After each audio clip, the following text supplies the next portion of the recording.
While Abraham and his family were staying in a place called Bethel, a famine struck, and the famine was throughout all the land. There was no food, and many people became very hungry and even began to starve. In search of food, Abraham and his family decided to travel south through the desert to find food in the land of Egypt. As they entered Egypt, Abraham became very worried. You see, his wife Sarai was a very beautiful woman, and he was afraid that the king of Egypt, Pharaoh, would spot Sarai and want Sarai to come into his palace. Abraham was so scared that he thought Pharaoh might even kill him so that Sarai could go to be with him and be his wife. So Abraham came up with a plan. He told Sarai, "I need you to tell Pharaoh that you are my sister. Don't tell him that you're my wife. And that way Pharaoh won't kill me, and that way we won't be in danger. You just tell Pharaoh that you're my sister." Now, as they were travelling through Egypt, some of Pharaoh's staff saw Sarai, and they reported back to Pharaoh, the king of Egypt, how beautiful Sarai was.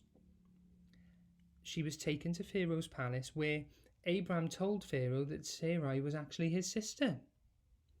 So Pharaoh came to an agreement with Abraham and gave Abraham many gifts, animals, servants, and in return, Sarai was going to stay in his palace and become his wife.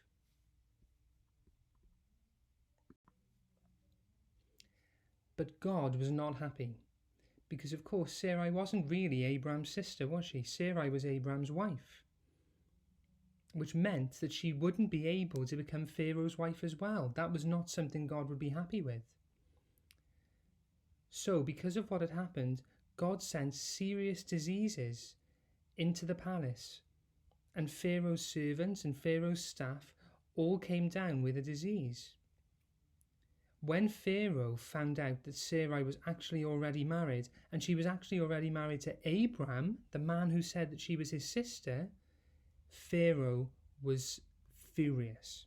"Why didn't you tell me that she was your wife?" he screamed. "Take Sarai, go, and do not come back."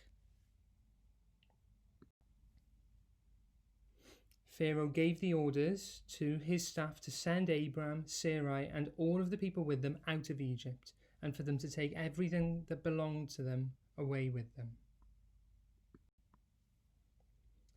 So off they set back on their way to Canaan, with the cattle and the servants and the gifts that Pharaoh had given them. They arrived back at Bethel, where they had started, and they settled down and pitched their tents and stayed there to live. Abraham prayed to God and called on his name. Abraham could now settle in the land of Canaan. This was the land that God had promised him and his family. However, there was a problem.